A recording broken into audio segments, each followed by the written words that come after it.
Bonjour les enfants, comment allez-vous? J'espère que vous allez tous bien. On va faire une nouvelle leçon. Allez-y. Vous avez deux mots.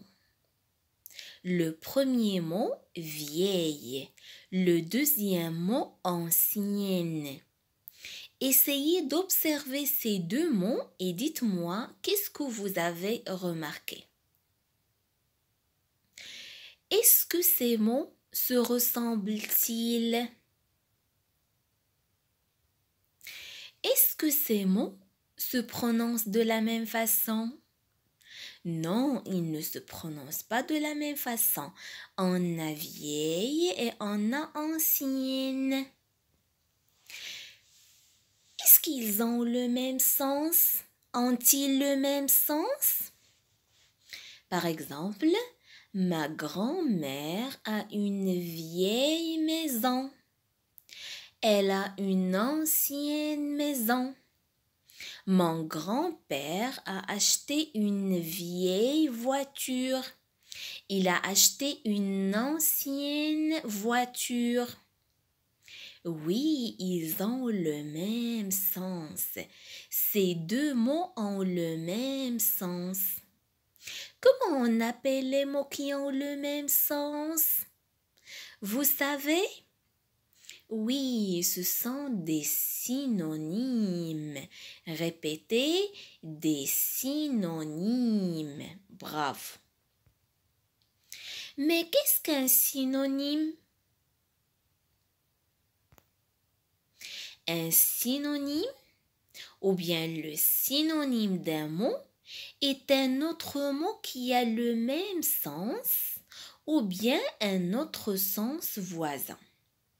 Par exemple, ici vous avez trois synonymes. Bateau, navire, voilier.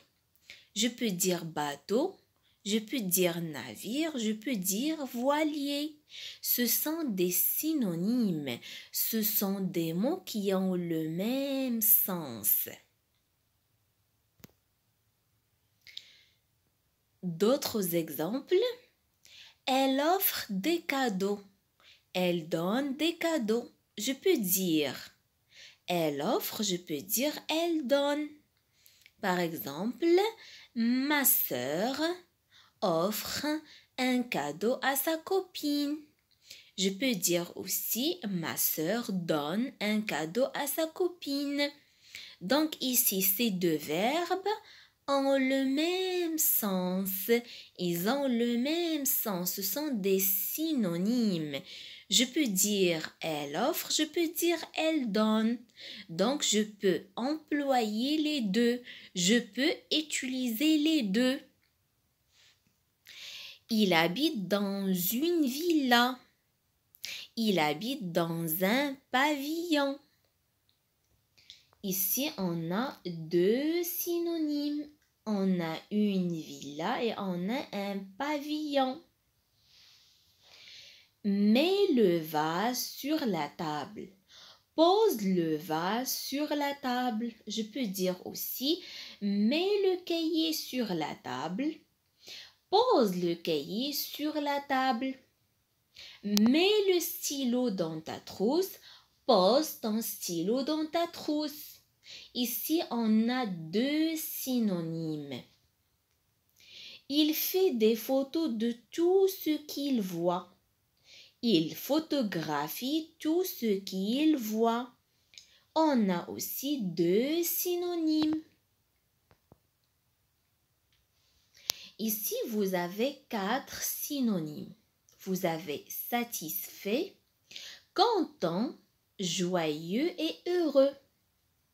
Par exemple, il est joyeux car il a gagné beaucoup d'argent. Il est heureux parce qu'il a gagné beaucoup d'argent. Il est content parce qu'il a gagné beaucoup d'argent.